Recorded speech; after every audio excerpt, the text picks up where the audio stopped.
السلام علیکم سامعین، 8 رجب المرجب اور 20 جنوری ہے۔ خبر کا عنوان ہے انجمن بزم رحمت طلبہ ضلع شاملی اور مظفر نگر کا پروگرام۔ یہ پروگرام جامعہ مظاہر العلوم سہارنپور میں ہوا ہے اور طلبہ کا اختتامی اجلاس ہوا ہے، جہاں خطابت کا مسابقہ بھی ہوا ہے۔ وہیں سے جناب اشرف مظاہری ہمارے رابطے میں ہیں۔ وہ بتا رہے ہیں کہ ایشیا کی عظیم الشان درسگاہ جامعہ مظاہر العلوم سہارنپور سے متعلقہ انجمن بزم رحمت طلبہ ضلع شاملی اور مظفر نگر کا اختتامی و مسابقہ خطابت کا عظیم الشان اجلاس بعد نماز مغرب طائشہ منعقد ہوا، جس کی سرپرستی جامعہ کے امین عام مفتی سید محمد صالح صاحب نے فرمائی اور صدارت جامعہ کے استاد مفتی محمد جاوید نے کی۔ اجلاس کا آغاز مولوی محمد ارمان باغپت کی تلاوت سے ہوا۔ نیز نعت مولوی محمد سلمان سلمہ بہسانی نے پیش کی۔ بعد ازاں مولوی محمد قاسم نے خطبہ استقبالیہ پیش کیا۔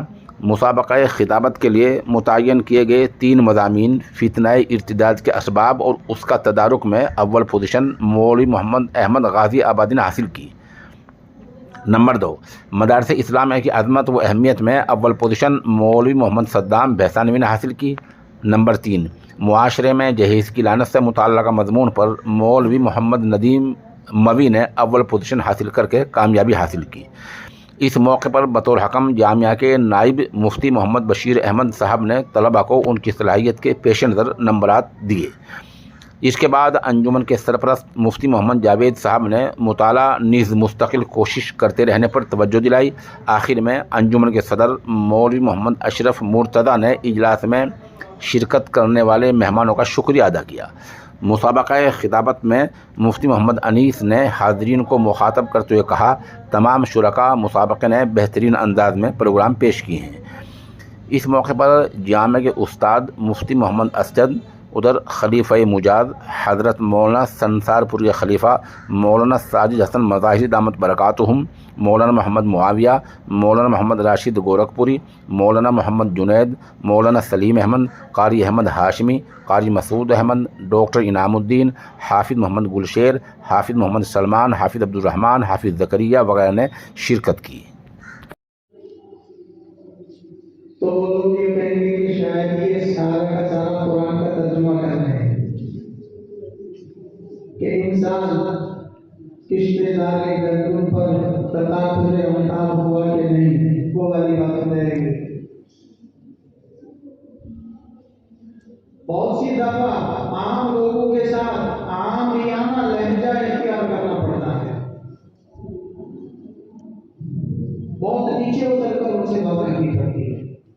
تو خطابت کے لیے یہ ضروری ہے۔ خطابت کے لیے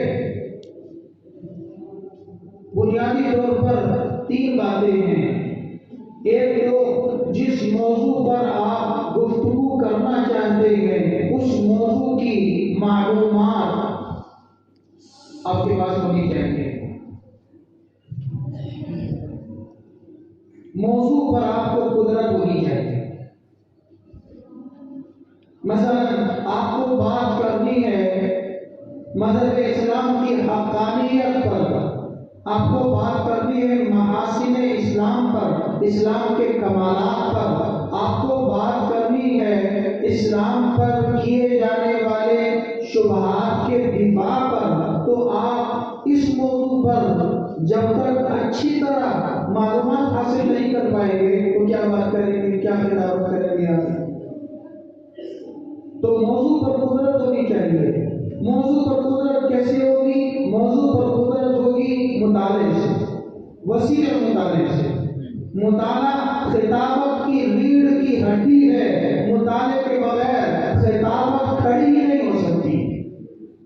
اگر ہم اور آپ ایک اچھے خطیب بننا چاہتے ہیں تو اس کے لیے ضروری ہوگا کہ ہمارا مطالعہ بہت وسیع ہو۔ وہ سارے مطالعہ کے بغیر اچھا بیان، اچھی تقریر، اچھی خطابت نہیں ہو سکتی، کیونکہ موضوع پر قدرت اسی سے ناصل ہوگی۔ نماز کے موضوع پر آپ کو بات کرنی ہے تو 5-7 آیات ہوں، 10-15 احادیث ہوں، بزرگوں کے قصے ہوں، ترغیب اور ترغیب کے قصے ہوں، تو تب نہ آپ نماز کے موضوع پر بات کر سکیں گے۔ تو مطالعہ بہت ضروری ہے۔ اور بدقسمتی ہماری یہ ہے کہ ہمارے یہاں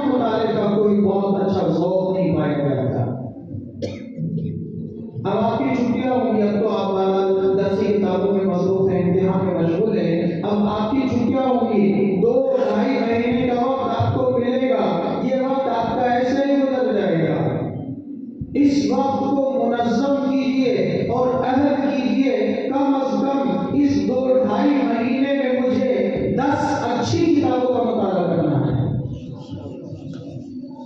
اگر آپ اپنے خارجی مطالعے کا اوسط نکالیں تو کوئی 1-2 طالب علم ایسا ہوگا جو یہ کہہ سکتا ہے کہ میں نے اس سال 5 خارجی کتابوں کا مطالعہ کیا ہے۔ کوئی ہے ایسا؟ بغیر مطالعے کی وسعت کے آپ کیا بیان کر سکتے ہیں، کیا تقریر کر سکتے ہیں؟ موضوع پر قدرت کے لیے مطالعے کی وسعت چاہیے۔ اس وقت بلا شبہ آپ درسی کتابوں میں مصروف ہیں، آپ کو وقت کم ملتا ہے، لیکن ہمارے یہاں سے 8-9 سال لگانے کے بعد فارغ ہو کر جو جاتے ہیں ان کا بھی کوئی مطالعے کا ذوق اور مزاج نہیں ہوتا۔ کوئی کتاب پڑھ لیں کچھ نہیں۔ تو پہلی بات موضوع پر قدرت ہونی چاہیے۔ نمبر 2، دوسری بات تعبیر پر قدرت ہونی چاہیے۔ آپ اس کو تعبیر کیسے کر سکتے ہیں؟ بہت سے لوگ ایسے ہوتے ہیں، بہت سارا مطالعہ ان کے پاس ہے، بہت سارا پڑھتے ہیں، لیکن جب ان کو کہا جائے کہ حاصل مطالعہ بیان کیجیے، بتائیے، تو ان کو تعبیر پر قدرت نہیں ہے۔ تعبیر پر قدرت کے لیے ہی آپ کے بزرگوں نے، ہمارے بزرگوں نے یہ انجمنیں قائم کی ہیں، یہ اسٹیج سجائے ہیں، یہاں آپ کو تعبیر پر قدرت سکھائی جاتی ہے، زبان و بیان کی گرہیں کھولی جاتی ہے یہاں پر، کیونکہ آپ کو اپنا مطالعہ بیان کرنے کے لیے یا سامنے والے کو دعوت دینے کے لیے آپ کو اچھے سے ان کو تعبیر کرنا آنا چاہیے۔ اور تعبیر اور کتابت صرف اس کا نام نہیں ہے کہ آپ بہت پرجوش لفظ لیتے ہوئے بھاری بھرکم انداز کے اندر دھواں دھار انداز میں الفاظ پھینکتے چلے جائیں، یہ کوئی خطابت نہیں۔ خطابت یہ ہے کہ آپ اپنے مجمع کے دل میں اتر جائیں، اس کو اپنے جذبات کی رو میں بہا کر لے جائیں۔ از دل خیزت بس دل ریزت کا مصداق آپ کی تقریر ہونی چاہیے۔ یہ نہیں کہ بس جوش انداز میں پھینکے جا رہے ہیں الفاظ باری برکت، یہ نہیں ہے۔ اور اب خطابت کا انداز بدل چکا ہے، اب مناظروں کا انداز بدل چکا ہے، اب مناظروں کی جگہ ڈیبیٹ نے لے لی ہے۔ سنجیدہ لب و لہجہ، باوقار انداز، متانت والا انداز، اور اب تو ضروری ہے کہ آپ کو کسی نہ کسی درجے میں انگریزی بھی آنی چاہیے۔ یہ ضرورت ہے، اگرچہ بقدر ضرورت ہی ہو، الضرورت تتقدر بقدر ضرورت، اتنی ہی ہو۔ ہم آپ کو انگریز نہیں بناتے، نہ انگریزیت پیدا کرنا چاہتے ہیں۔